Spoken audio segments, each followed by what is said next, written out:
Well, it says 9 o'clock, so we're going to get started on time. I know that's not Oklahoma's way, but we're going to make it our way this morning. It's good to have you with us. There are outlines. The only mistake that I made was that I put September 8th on it. So that's not an old outline. It's the official one. If you need one, Scott has them here, and he's my Pony Express driver today, and he'll be around. Just raise your hand, and he'll make sure he gets an outline in your hands. I tease some of the people and tell them that these are your color sheets for the day. Being an elementary principal, I always made sure that they had color sheets, but I didn't bring my crayons. So you're on your own when it comes to filling in the blanks and doing that kind of thing, okay?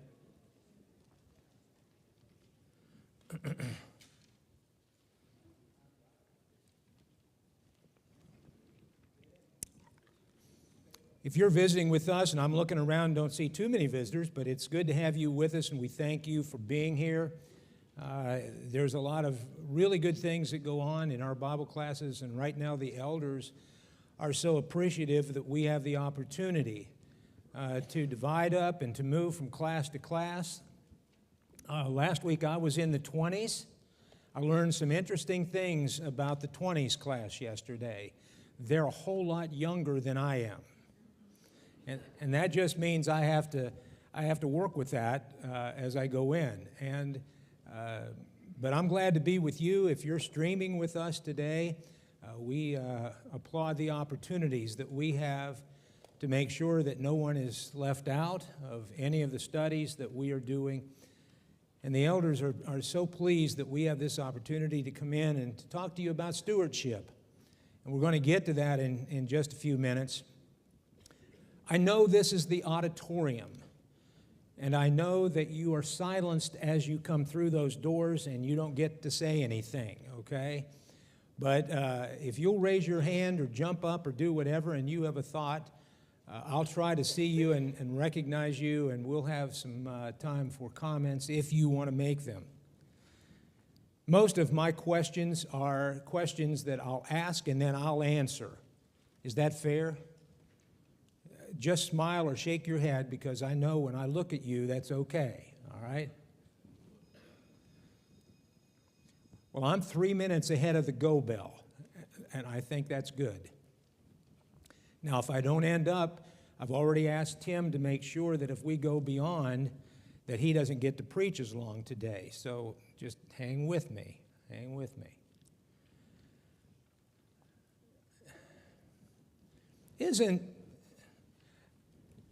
I stop and I think about Bible class, and I just have to tell you this whole week, as I've been trying to prepare for this class in particular, I asked the question, isn't the Bible amazing? It's truly, it has everything in it that we need for whatever we're doing. If you're not reading it daily, shame on you. You need to read it daily. Kay and I are going through F. LaGard Smith's chronological study of the Bible. Mine looks pretty ragged. It's got tears and it's got writings in it. It's got everything going. I think we've done this about 8 or 10 times. And every time I go through, and I have to be perfectly honest with you, there is always something that I find that I missed the first time through it. And the Bible's the same way. It's a book of history, but it's also a book of poetry. It's a book with substantial things that will get us to heaven. It's the plan, it's the promises that God has given. Why would I not study? Why would I not read the Bible? Kay and I are in Daniel right now. We just got through this morning at breakfast reading about Daniel and the lion's den. Again, it's a story, but there are so many things attached to that story. There are so many things that are going on that even can be humorous. I mean, really, a talking donkey? I always find that to be amazing. And then there's the story about all these bones laying in a yard, and they all come back together and put meat on them. Isn't that amazing? And by the way, anytime you want to say amen, you go right ahead and say it. I'm not ashamed of that. There's so many things within the confines of the Bible. Let me challenge you to be reading every day, studying it every day. And I promise you, at the end of your reading each day, you're going to be a better person, and you're going to know more about life is as we go along. Rejoicing in my Father's abundance. Now, each of the elders have a topic that we want to talk about. I think you had Fred last week, and Fred always sets me up. Just like next week you're going to have Mark, and Mark, I always set him up too. Be sure you're here for Mark's presentation. And each of us, well, I think have some things that are really important. Let me start it this way, and no answer is needed, but how do you rejoice? What's involved in rejoicing? All of us have probably tales that we could tell, things that we want to talk about that really stimulate our happiness. Because you see, rejoicing is an attitude of joy. Rejoicing can be a celebration of happiness. Rejoicing can be a cause to be happy and to be proactive. And that's really what we're going to talk a little bit about today, is finding out this stewardship thing. What is it? How can I rejoice in it? And what does this word abundance mean? Rejoicing in my Father's abundance. Before we get started, let's have a word of prayer. Would you bow with me as we go to God?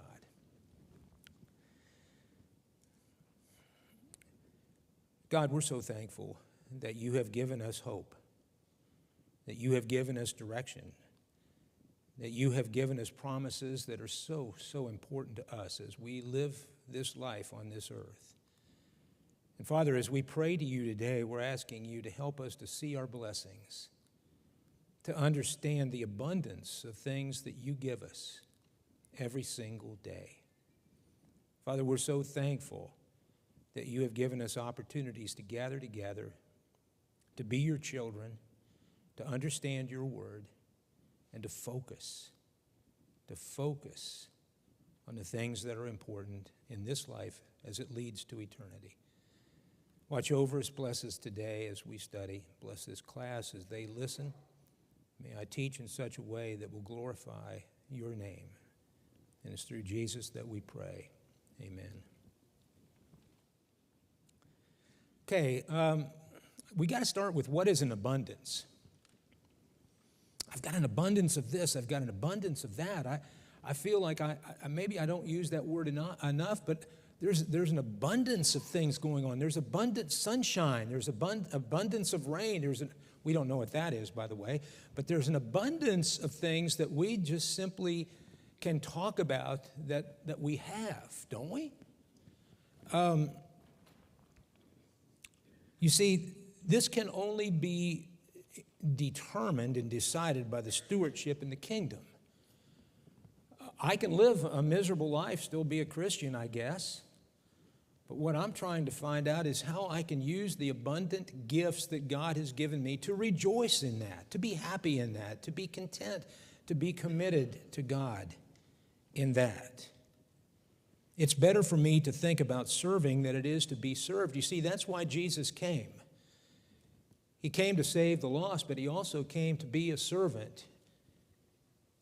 He washed feet.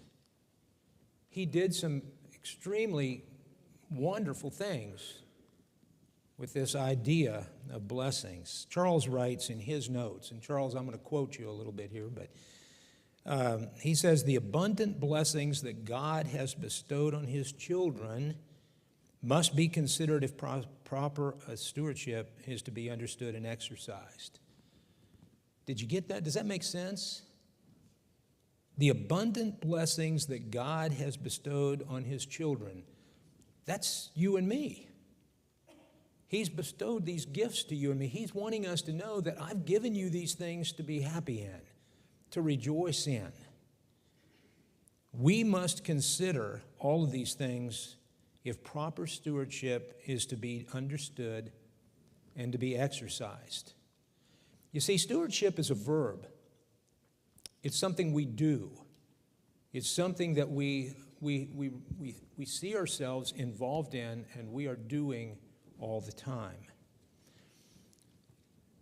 There's a number of verses that we'll read today, but if your Bible is open, go to Matthew chapter 19. I want to take a look at verses 23 through 26. This serves as our text for the day, but there's a lot of things in it that are going to be questioned over any period of time. Matthew chapter 19, beginning with verse 23. This is one of those days when you just have to put these on, and I don't like to do it, but forgive me. And Jesus said to his disciples, "Truly I say to you, it is hard for a rich man to enter the kingdom of heaven. Is it a sin to be rich? You can just do this, and I'll understand." No. Keep in mind, he's just come out of this story of the rich young ruler. If you remember that story, Jesus loved him. But Jesus said, you've got to do one or two things here. And he walked away. Verse 22, he walked away grieved. Mark chapter 10 tells us the same account, and he talks a little bit about him going away disappointed. I've got to do this. I've got to be a steward. I've got to give to those who need it. I can't do that. And again, I say to you, verse 24, it's easier for a camel to go through the eye of a needle than for a rich man to enter the kingdom of God. And I think it's interesting to see how the disciples followed that up in verse 25. And when the disciples heard this, they were very astonished, and they said, "But who can be saved?" And looking upon them, Jesus said to them, "With men this is impossible, but with God all things are possible." These are the kind of blessings that I want us to get used to as we think about what is this abundance of things that we have as being stewards. Now, I'm not going to read the aim of the lesson. You have it there on your outline. You can look at it, but this is where we're going. This is your roadmap to what I want to do today. And without reading that, just kind of keep it in the back of your mind. He's wanting to find out some things about this is the aim of the lesson. We're going to take an inventory in just a little while just to see exactly what we do have. Again, people are going to describe their abundance in certain ways. What if somebody came up to you today and they said, what kind of an abundances do you have? How do you describe that? I've got an abundance of, fill in the blank. I've got an abundance of, fill in the blank. I've got an abundance of so many things. Okay, let's fill in the blanks. Most of the time, people are looking for possessions. Okay? I've got a plethora. I love that word. Certain words just roll off your tongue the way that you never use it very often. But as I've been studying this lesson, I thought, wow, they're going to really be impressed if you use the word plethora. That means a lot. Pardon me? Yeah, well, it is a disease. It's a disease that says, I either have it or I don't. Now, when I take a look at this a lot, this abundance of things, people look at this thing in terms of possessions, but they can also look at it in terms of creativity. Now, Kay has certain skills that I don't have, and I'm glad of that, but I have skills that she does not have, and we both have things that match because we're kind of creative with things we do. You may have a creative position in life because of things you do. Some people will describe it as an abundance in your personality. And we'll talk about that here in a few minutes. But some folks have patience. You have an abundance of patience. How do you deal with all those kids? My mother was a family of 12, and I often wondered how Grandma and Grandpa put up with all of them. They were my aunts and my uncles, and what I knew about them when I was younger, I thought, man, Grandma and Grandpa were great people. They're farm people. They lived out on the farm. Dad was from a family of 8. Same difference. It was tough for me sometimes to take care of 2, just 2. And along the line, Kay was the only patient one. She had an abundance of patience.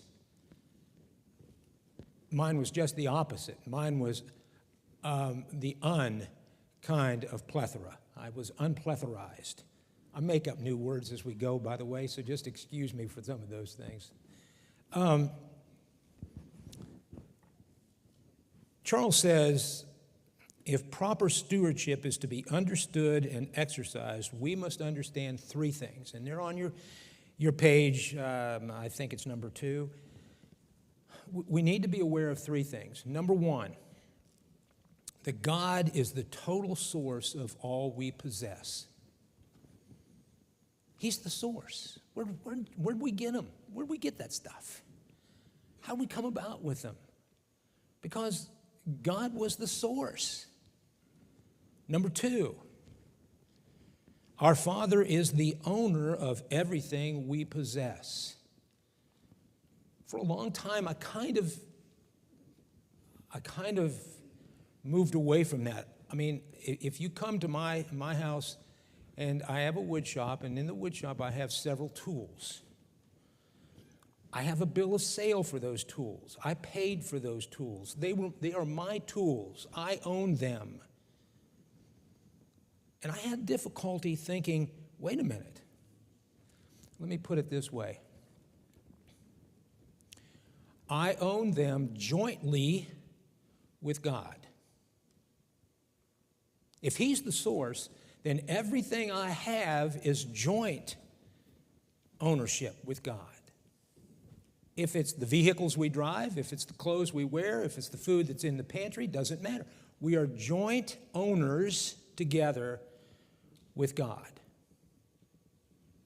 Now, thirdly, He's entrusted an abundant portion of all He owns to our keeping.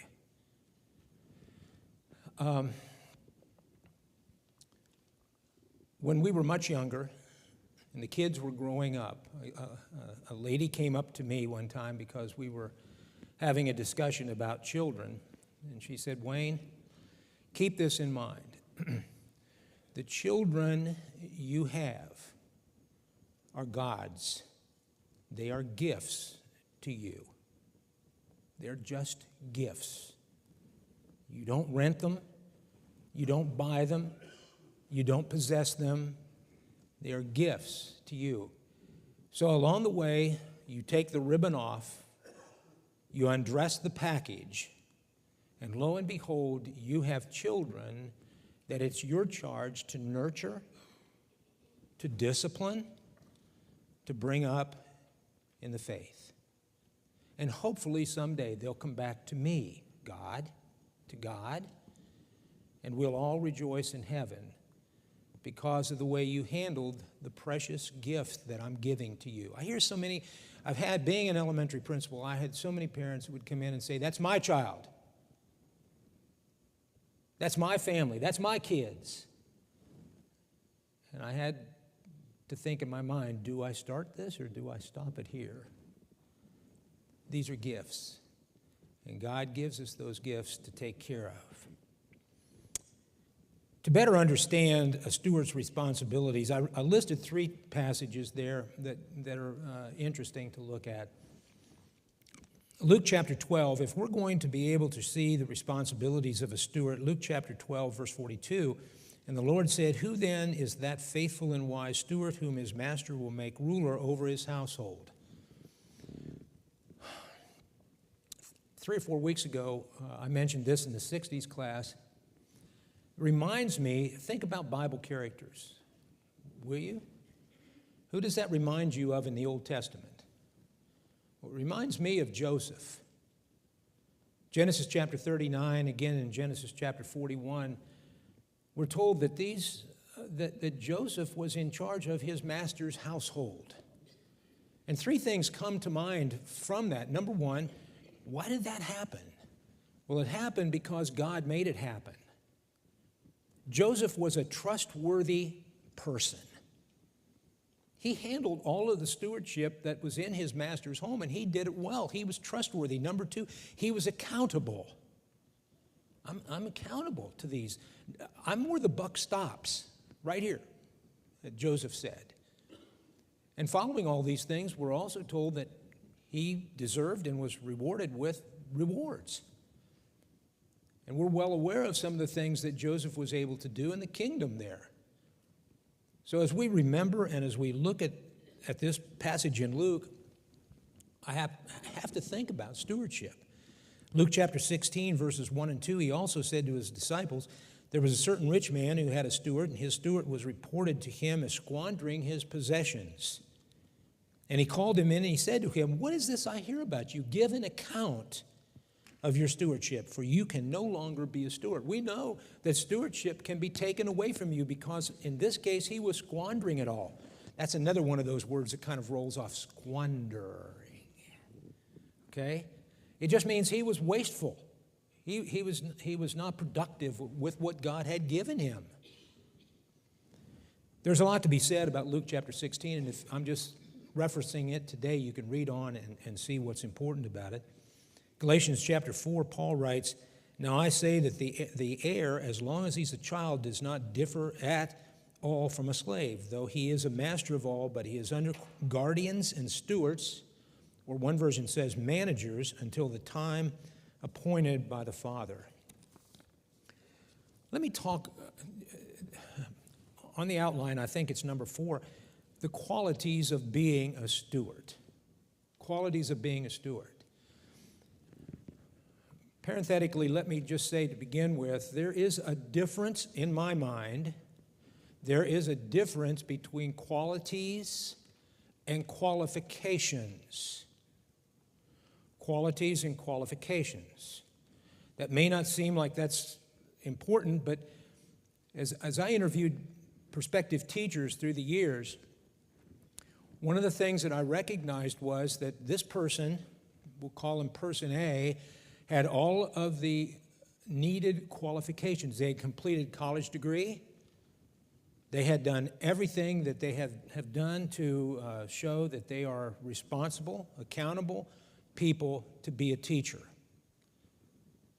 And, again, consequently, they may have gotten the job. Now, I also realized that I had some teachers on staff that had the qualifications, but they missed the qualities.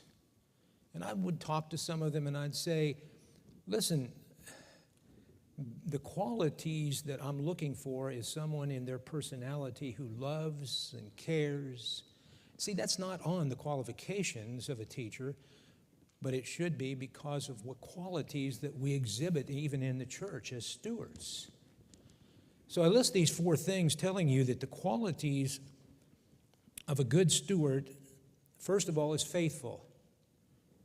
Luke chapter 12, we just read 42, but 43 goes on. Also, 1 Corinthians chapter 4, you might want to dip back into 3 because it leads up to chapter 4. The steward lives the stewardship values that God prescribes. It's a skill to be a steward, but you have to walk the walk. You're not given a hat when you walk through the doors that says, I am a steward. And that's all you need. That's not going to happen. You're not going to wear a pin on your lapel that says, I'm a steward. Let me brag about it. You're not going to get it. A steward walks the walk. Okay? Number 2, a steward demonstrates wisdom. God wants us to enjoy his gifts. I asked the question, is it wrong to be rich? No, it's not. But it's one of those things, if you read, and I'm just referencing it, 1 Timothy 6:17, tells us that through Paul to Timothy, he wants us to enjoy the things, the abundance of what we have. He's pleased when the steward exercises wise resourcefulness in employment of his gifts. Again, Luke chapter 16. A good steward demonstrates compassion. The Macedonians had deep concern and compassion for the Jewish brethren in Jerusalem. 2 Corinthians chapter 8, verses 1 through 5.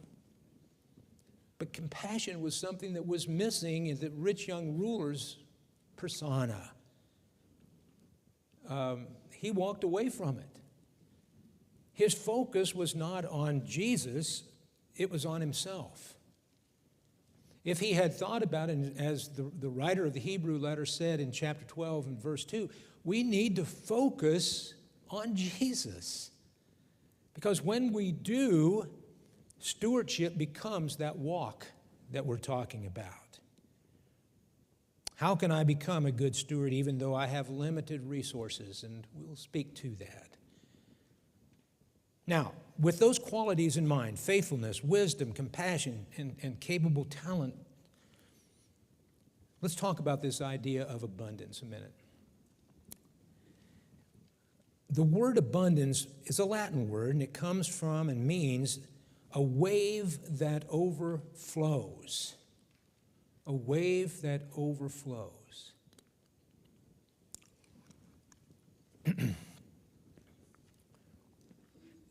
Here in this country, we have been inundated lately, maybe over the past several years, with times where storms have come, hurricanes, tornadoes, terrible rainstorms, 15 inches of rain in some places. And it terrorizes the people. It destroys property. Houses are sliding with the mud down the hillside. We are having destruction on every side. It is what we call a plethora, there we are, a plethora of rain these storms bring. For 35 years, Kay and I lived near the Ohio River. The Ohio River was just a river until springtime came. And when those snows melted in the mountains and came down to greet the Ohio River, that river overflowed. And for the longest time, there was spring destruction, spring destruction, spring destruction. And along with destruction came fix it up, fix it up, fix it up, fix it up. And then someone said along the way in the 20th century, early 20th century, let's build a flood wall. And so they brought in the Corps of Engineers. They built this flood wall, and lo and behold, the floodwaters did not go in and destroy. It did not overflow. It did not go beyond its banks. Even when it did, the flood wall stopped everything from happening in the destructive manner. I've had teachers come to me and say, Mr. Meiser, I've got way too many children. Here it is again. I've got a plethora of children. I've got more than I know what to do with. We visited with Tommy Flagel here a week or so ago. If you want a pleasant day, just go see Tommy. Tommy has a really sharp memory. She remembers before she was a Flagel. And when she taught in the school system way back when, she said, Wayne, I used to have 40 kids in my classroom in first grade. And I said, and you still have some sense of whatever? Can you imagine 40 first graders? These are 6-year-olds, keep in mind, and you've got them all day long. No planning periods, no time to get away. You ate lunch with them, you went out to recess with them, you did everything with them. And I said, yes. Some places like in West Virginia, where's that at? The government passed a law that said 20 in kindergarten. That's all you can have. We'll have to build new buildings, but that's all you'll have. 25 in grades 1 through 6. I don't want to hear this thing about there's too many children. There's an overflow of kids coming our way. A thing has no abundance until it overflows. It's not a threat. The storm is just a storm. The river is just a river. A classroom is just a classroom. Jesus said, out of the abundance of the heart, the mouth speaks. Matthew chapter 12, verse 34. And how true that is. It's out of my heart that I have this love for the kingdom, that I want to be a steward. I want to be involved with all that's going on.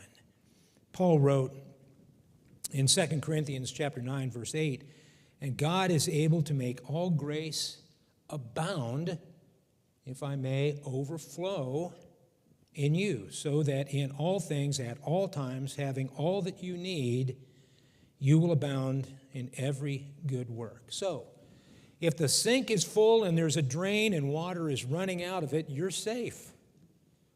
But if you put the plug in and you don't have that little hole at the back of your sink where water overflows into, guess where the water's going to go? All over the floor. And you're going to have an abundance of water, and you're going to have a mess. Most of us live in a satisfying community. We have very few needs. And if we have needs, generally the church can step in and benevolently take care of all the things that we need. So what does it mean to have flowing provisions? Flowing provisions. Listen to this example, and Charles, I give you credit for this again. You need $50 worth of groceries, but you have only $40. That will hardly buy you anything today. We could make those numbers different, but 50 and 40. So when you go to the grocery store, you were shopping out of insufficient funds. Does that make sense?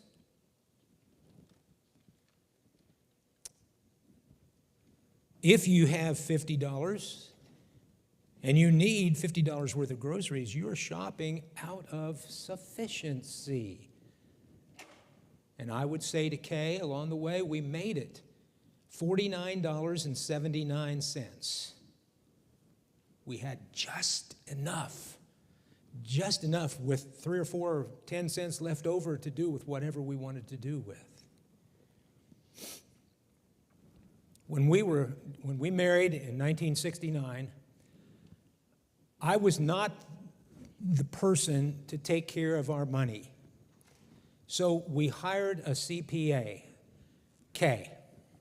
I figured that was the best choice to go, okay? Because she knew what to do with what we got.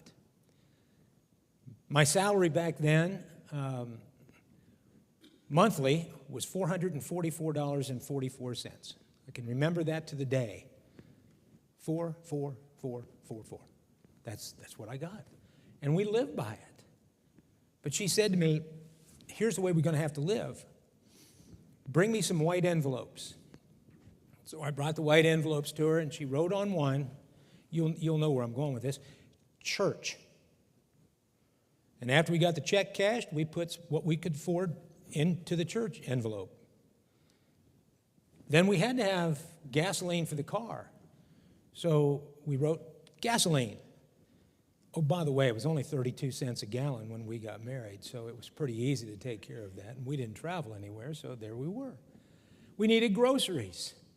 How much with groceries? Well, let's just put that in. And by the way, we couldn't borrow from one to pay the other. You didn't do that. What you had was what you had, and we sometimes just basically skimmed by, had just enough. But we didn't realize at the time we had more than just enough. God granted us so much at that time that we never had an indebtedness to anything. We didn't have a house. We had a car, but that was all we had, basically. We had clothing. We had food. But as we think about those things overflowing, where does that put God in our provisions? How does this define our God? Well, I think it defines him this way. We are at the overflow area with God. You just think about your own situations. Think about what you have. Think about what you don't necessarily need, but you want. We're all sitting in positions where we have an overflow of all that we need. Now, filling in the blanks for number 6, you just say, He does not merely just give us enough. We're old enough, I think, to remember the times when maybe we struggled a little bit with what we were getting and what we had, but it comes to a point we just have to realize God gives me more than just enough. He gives me more than what I really need. He provides an abundance for our needs, not an abundance for what our wants are. Let me tell you, there are some times when I may want something, that's not going to happen.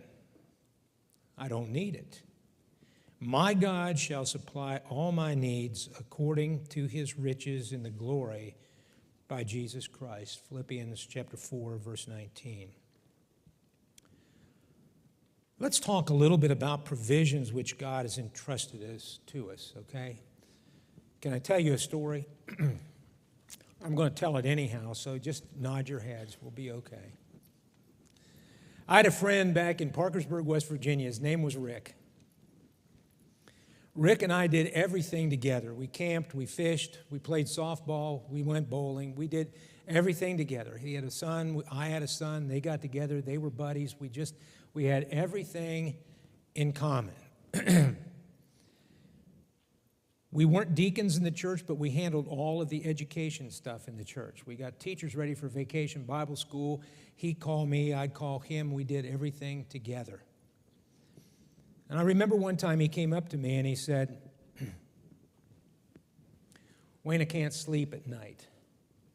Is there any advice that you have? Rick was a mechanic. I was a wannabe mechanic, okay? I like to get dirt under my fingernails. His were always with dirt under his fingernails. I said, Rick, do you remember Sunday morning we sang the song, Count Your Many Blessings, Name Them One by One? He said, yeah, I think we did sing that Sunday morning. I said, okay. Do me a favor, take that song, apply it to your life, and let's talk later. Sometime later, a month, 3 weeks, whatever, he came back to me and I said, how's it going? Oh, he said, it's going fine. I said, what are you doing? He said, well, I started with an 1/8-inch box end wrench, and I thanked God for it. Then I went to 3/16, and then I went to 1/4, and then I went to, and on up the line till I got to 1 inch box end wrenches. If I wasn't asleep by that time, I went back and I looked at my open end wrenches, and I started with 1/8 inch and 1 3/16 and 1/4, 5/16. I worked all the way up to 1 inch. What happened then? He said, well, I wasn't always asleep, so I went back to my specialty tools. And then I went to my metric tools. And I got all these tools in line. And I said, well, what's the end result? He said, I hardly ever said amen. I was through all the tools before I knew it. And maybe before I got just done with certain, I was gone. There is such a thing, a good thing, to count your blessings one by one, because we take so much for granted and forget the abundance of the things we possess. You can do that, by the way, with clothing. You can do that with the pantry, with food. You can do that with your silverware. You can do that with anything you want. You can begin to thank God every single blessing that you have. Now, there may be some troubled times in there. There may be some times that you want to forget. That's okay. Just count your blessings one by one. Now, questions come up about this inventory. And I think I listed those on there as number 8. Could it be how these things help others live? Because I go back and I start thinking, okay, what are questions that I should be asking myself about what I have? Maybe it's how you have made a difference in someone's life. I had a teacher, one of the last years that I was at the school that I was principal of. I said, Jeannie, you seem to be a very, very successful, happy person when you're teaching. She said, I am. I have a passion for teaching. I said, wish everybody was like that. I have a passion for it. I said, well, what makes a passion for you? And she said, listen, I want to make a difference in my children's lives. I want them not to just remember their ABCs or their 1, 2, 3s. I want them to remember that I made that difference in their life. It's not about me, it's about them. And I thought, what a wonderful perspective that you have on life. Do these things control you, or are you in control over them? Could these blessings be improved upon to be more others-centered? I thought about what are the benefits to our inventory of blessings. I mean, it may sound to God like I'm bragging a lot, but not necessarily. It's telling God, look, I've got these things to be. You've given me an abundance, and I'm rejoicing in that abundance that my Father has given me. You see, we can rejoice, as the psalmist says in Psalm 118, verse 24, the beginning of each day. This is the day which the Lord has made. Let us rejoice and let us be glad in it.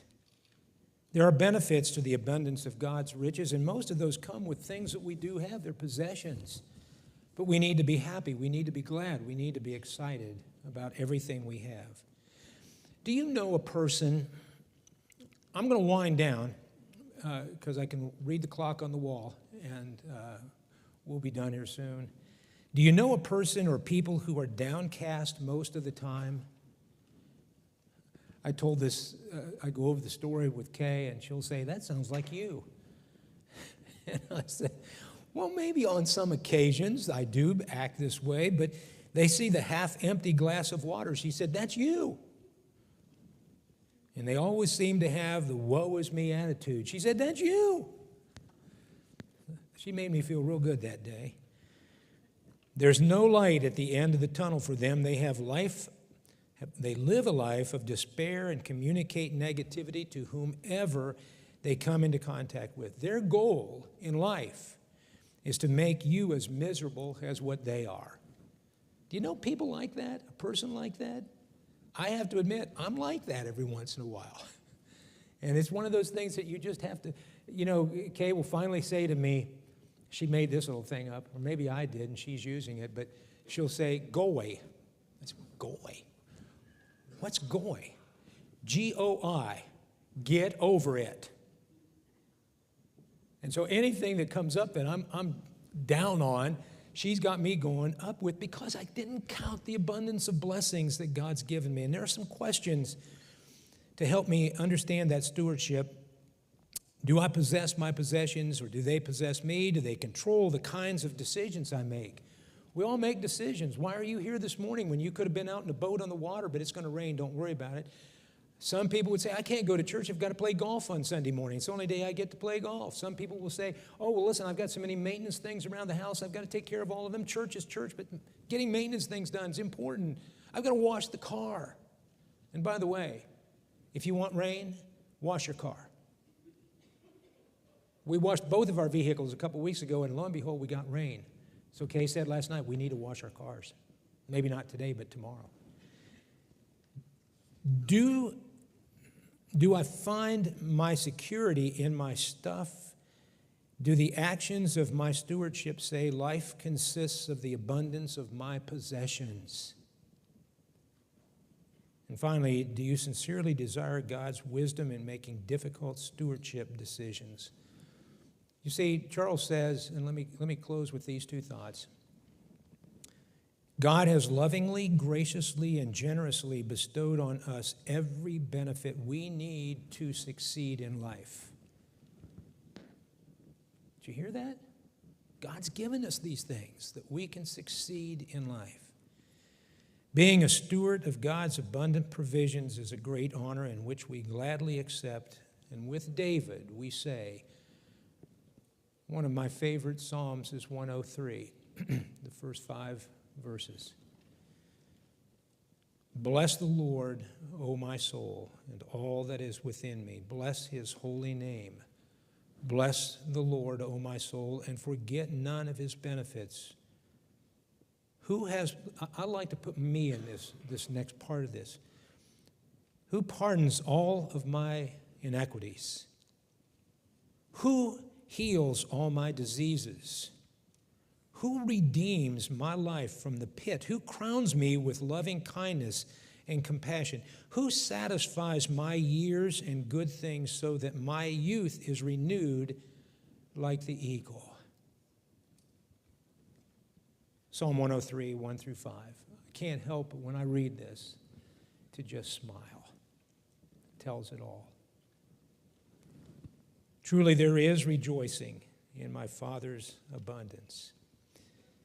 You know, I forgot to ask at the beginning of class, Bill's usually in here, of any announcements that needs to be made on anyone. We can do that right now. I'll lead us in a closing prayer, but any announcements that needs to be made. Okay, let's close in prayer. Would you bow with me? Father, again, we come to you in rejoicing hearts, knowing that you have given us an abundance, that you've given us an overflow of blessings. Help us to live that way.